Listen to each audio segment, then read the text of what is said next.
ಬಿಜೆಪಿಯ ಸ್ಥಾಪನಾ ದಿನದ ಅಂಗವಾಗಿ ಬಿಜೆಪಿ ಉತ್ತರ ಕನ್ನಡ ವತಿಯಿಂದ ಬಿಜೆಪಿ ಜಿಲ್ಲಾ ಕಾರ್ಯಾಲಯ ಪಂಡಿತ್ ದೀನದಯಾಳ್ ಭವನದಲ್ಲಿ ಶಿರಸಿ ನಗರ ಮಂಡಲ ಅಧ್ಯಕ್ಷರಾದ ಶ್ರೀ ಆನಂದ್ ಸಾಲೇರ್, ಗ್ರಾಮೀಣ ಮಂಡಲ ಅಧ್ಯಕ್ಷರಾದ ಶ್ರೀಮತಿ ಉಷಾ ಹೆಗಡೆ ಹಾಗೂ ಜಿಲ್ಲಾ ಪ್ರಧಾನ ಕಾರ್ಯದರ್ಶಿ ಗುರುಪ್ರಸಾದ್ ಹೆಗಡೆ ಹರ್ತೇವೈಲ್ ಅವರ ಉಪಸ್ಥಿತಿಯಲ್ಲಿ ಪಕ್ಷದ ಧ್ವಜಾರೋಹಣ ನೆರವೇರಿಸಿ ಭಾರತ ಮಾತೆಗೆ ಪುಷ್ಪಾರ್ಚನೆ ಮಾಡಲಾಯಿತು. ಇದೇ ಸಂದರ್ಭದಲ್ಲಿ ಬಿಜೆಪಿ ನಗರ ಮಂಡಲ ವತಿಯಿಂದ ಶಾಲಾ ಮಕ್ಕಳಿಗೆ ಪಠ್ಯಪುಸ್ತಕ ವಿತರಿಸಿ ಸಿಹಿ ಹಂಚುವ ಮೂಲಕ ಅರ್ಥಪೂರ್ಣವಾಗಿ ಆಚರಿಸಲಾಯಿತು. ಪ್ರಾಸ್ತಾವಿಕವಾಗಿ ಮಾತನಾಡಿದ ಶಿರಸಿ ನಗರ ಮಂಡಲ ಅಧ್ಯಕ್ಷ ಆನಂದ್ ಸಾಲೇರ್ ಅವರು ಕಾರ್ಯಕರ್ತರಿಗೆ ಶುಭಾಶಯ ತಿಳಿಸುತ್ತಾ ಪಕ್ಷದ ಹುಟ್ಟಿನಿಂದ ಇಲ್ಲಿಯವರೆಗೆ ಶ್ರಮಿಸಿದ ನಾಯಕರು ಹಾಗೂ ಕಾರ್ಯಕರ್ತರನ್ನು ಸ್ಮರಿಸಿದರು. ಮುಂಬರುವ ದಿನಗಳಲ್ಲಿ ಪಕ್ಷದ ಸಂಘಟನೆಗೆ ಹೆಚ್ಚಿನ ಸಮಯ ನೀಡಲು ಕಾರ್ಯಕರ್ತರಿಗೆ ಕರೆ ನೀಡಿದರು. ಜಿಲ್ಲಾ ಪ್ರಧಾನ ಕಾರ್ಯದರ್ಶಿ ಗುರುಪ್ರಸಾದ್ ಹೆಗಡೆ ಹರ್ತೇವೈಲ್ ಮಾತನಾಡಿ, ದೇಶ ಮೊದಲು ಎಂಬುದೇ ಭಾರತೀಯ ಜನತಾ ಪಾರ್ಟಿಯ ಮೂಲ ಸಿದ್ಧಾಂತ. ಸಾಂಸ್ಕೃತಿಕ ರಾಷ್ಟ್ರವಾದ ಹಾಗೂ ನಮ್ಮ ನಂಬಿಕೆಗಳಿಗೆ ಮುನ್ನಡೆ ದೊರಕಿಸುವ ಕೆಲಸ ಬಿಜೆಪಿ ಮಾಡುತ್ತಿದೆ ಎಂದರು. ಬಿಜೆಪಿ ನಾಯಕತ್ವ ಯಾವೆಲ್ಲ ಕಾರ್ಯ ಮಾಡಲಿಕ್ಕೆ ಕನಸು ಕಂಡಿತ್ತು ಅವೆಲ್ಲವೂ ಇಂದು ಸಾಕಾರಗೊಳ್ಳುತ್ತಿವೆ.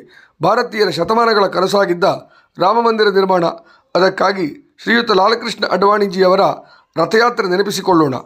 ವಿಚಾರ, ಪರಿವಾರ, ಸಂಘಟನೆಯ ಕಾರ್ಯ ಹಾಗೂ ಬಿಜೆಪಿಯ ಪ್ರಬಲ ರಾಜಕೀಯ ಇಚ್ಛಾಶಕ್ತಿಯ ಕಾರಣಕ್ಕೆ ಅಯೋಧ್ಯೆ ರಾಮಮಂದಿರ ನನಸಾಗಿದೆ ಎಂದರು. ಭಾರತದ ಸಮಗ್ರತೆಗೆ ಧಕ್ಕೆಯಂತಿದ್ದ ಆರ್ಟಿಕಲ್ 370 ರದ್ದತಿಯಿಂದ ಕಾಶ್ಮೀರದ ವಿಷಮ ಪರಿಸ್ಥಿತಿ ಈಗ ದೂರವಾಗಿದೆ.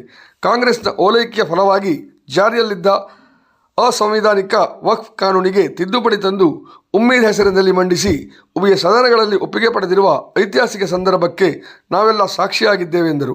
ರೈತ, ಬಡವ, ಮಹಿಳೆ ಹಾಗೂ ಯುವಜನ ಸಬಲೀಕರಣಕ್ಕೆ ಯೋಜನೆಗಳು, ಅಂತ್ಯೋದಯ ಅನುಷ್ಠಾನ ಇವುಗಳು ಬಿಜೆಪಿಗೆ ಜನಮನ್ನಣೆ ತಂದುಕೊಟ್ಟಿವೆ ಎಂದು ಗುರುಪ್ರಸಾದ್ ಹೆಗಡೆ ಹೇಳಿದ್ದಾರೆ.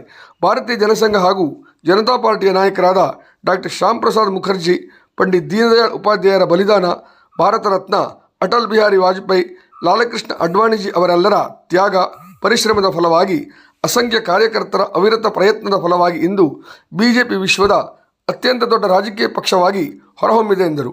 2 ಸಂಸದರ ಪಕ್ಷವೆಂಬ ಮೂದಲಿಕೆ, ಹಮ್ದೋ ಹಮಾರೆದೋ ಎಂಬ ಟೀಕೆ ಎದುರಿಸಿದ್ದ ಬಿಜೆಪಿ ಅಟಲ್ಜಿಯವರ ವಿಶ್ವಾಸದ ನುಡಿಗಳಿಂದ ಪ್ರೇರಣೆ ಪಡೆದು ಮುನ್ನುಗ್ಗಿತು. ಅಟಲ್ಜಿಯವರ ಮೊದಲ 13 ದಿನದ ನಂತರ 13 ತಿಂಗಳ ಒಂದು ಪೂರ್ಣ ಅವಧಿಯ ಸರ್ಕಾರ ಹಾಗೂ ಸನ್ಮಾನ್ಯ ನರೇಂದ್ರ ಮೋದಿಜಿಯವರ ನಮೋ 1.0, ನಮೋ 2.0, ಈಗ ನಮೋ 3.0 ಇವು ಸುಶಾಸನಕ್ಕೆ ಅನ್ವರ್ಥವಾಗಿದೆ ಎಂದು ಗುರುಪ್ರಸಾದ್ ಹೆಗಡೆ ಅಭಿಪ್ರಾಯಪಟ್ಟರು.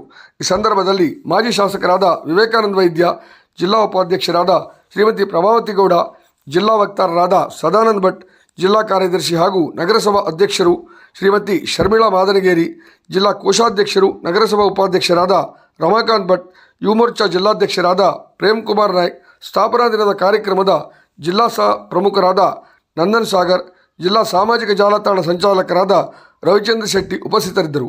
ನಗರ ಮಂಡಲ ಪ್ರಧಾನ ಕಾರ್ಯದರ್ಶಿ ನಾಗರಾಜ್ ನಾಯ್ಕ್ ಸ್ವಾಗತಿಸಿದರು.